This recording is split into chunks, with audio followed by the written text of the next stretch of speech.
Hi friends, అందరికీ నమస్తే. నేనండి మీ ఉమా ప్రవీణని. రోజ్ ఫ్లవర్ హ్యాండ్ కట్ చేస్తున్నానండి. కొంచెం జాగ్రత్తగా చూడండి, ఓకేనా? మనము పేపర్ తీసుకొని పేపర్ మీద మన హ్యాండ్ ఎలా ఉందో సేమ్ అలాగనే కట్ చేసుకోవాలండి. మనం హ్యాండ్ కటింగ్ చేసుకుంటాం కదా పేపర్ మీద, అదే పేపర్ కట్ చేసుకొని ఈ మధ్యన ఉంది కదా జాయింట్ దగ్గర ఓపెన్ చేసుకోవాలి. అంతా ఓపెన్ చేయకూడదు, కొద్దిగా కొంచెం ఉండించాలి పై భాగంలో. తర్వాత ఇదే పేపర్ని తీసి ఇలా ఈ ఫేస్ ఇలా వచ్చేలాగా ఇట్లా చేసుకోవాలండి. చేసిన తర్వాత మొత్తం ఆర్ట్కి గీసుకోవాలి. మనం దీంతో పాటు గీసుకోవాలి. గీసిన తర్వాత కట్ చేయాలి. నేను ముందే కట్ చేశాను, చూపిస్తాను. ఇదిగోనండి, కట్ చేశాను. కట్ చేసిన తర్వాత ఈ మధ్యన ఉంది కదా, ఈ మధ్య నుంచి ఈ మూల వరకు ఇలా సెట్ చేసుకోవాలి. ఈ క్లాత్ని ఇలా పట్టుకోవాలి. మళ్ళీ చూపిస్తా చూడు, ఇట్లా ఉంది కదా, ఈ మూల నుంచి ఈ మూలకి దీన్ని మడత పెట్టుకోవాలి ఇట్లా.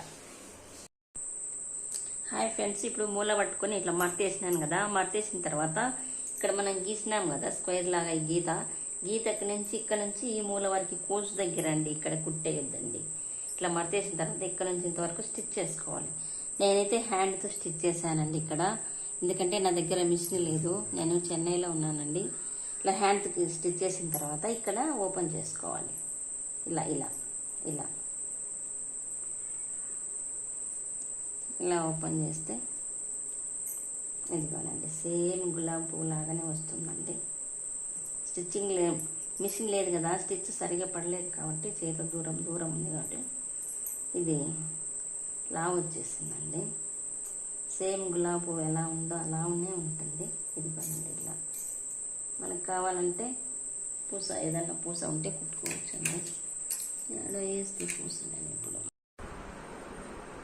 ఇదిగోనండి, నేను హ్యాండ్తో కుట్టాను. ఈ కింద వచ్చేసి లైనింగ్ క్లాత్ వేస్తాం కదా, ఇట్లా మర్చి కుట్టిన తర్వాత ఇవిలా డెకరేషన్ చేసుకోవాలి. ఇది నేను హ్యాండ్తో కుట్టినా కాబట్టి కొద్దిగా ఫ్లవర్ కూడా ఇంకా కొంచెం నీట్గా రావాలి. ఇది కుట్టంత గ్యాప్ కనిపిస్తుంది కదా, మిషన్తో కుడితే బాగా వస్తుంది. లైక్ చేయండి. అర్థం కాకపోతే వీడియో మళ్ళీ చూడండి.